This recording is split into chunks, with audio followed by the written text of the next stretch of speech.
As an agnostic atheist, I think this is one of the most overlooked contradictions in the Bible for those that believe Jesus is God. Okay, let's take a look at this. In James chapter 1, verse 13, it says, "No one when tempted should say, 'I am being tempted by God.' For 1, God cannot be tempted by evil, and 2, he himself tempts no one." In Matthew chapter 4, verse 1, it says, "Then Jesus was led up by the Spirit into the wilderness to be tested by the devil." So let's get into it. Supposedly, Jesus, God in the flesh, is literally tempted by Satan in the book of Matthew.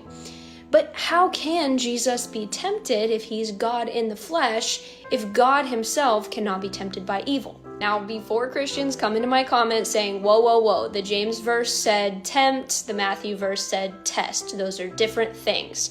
I looked it up, and it is the exact same Greek word. I might butcher it, so bear with me. Pyrazo.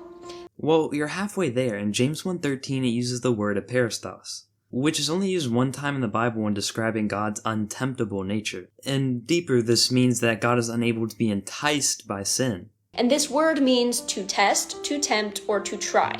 You can see here that it's used throughout the biblical text within this exact same context multiple times. I like how you bring up the fact that Christians may say it uses the word test instead of tempt. And when you bring up the Greek word, it says it can be to tempt or to test. And actually, the word in Matthew 4:1 is peristenai, which is a passive tense version of that word.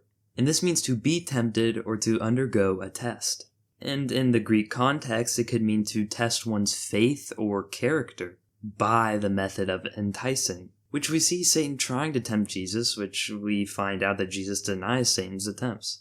And as we previously established, God cannot be enticed within himself by sin, meaning Jesus, as we explain it, is impeccable, meaning he cannot sin due to his divine nature. However, this brings up the question, Satan knew that God couldn't be tempted by sin.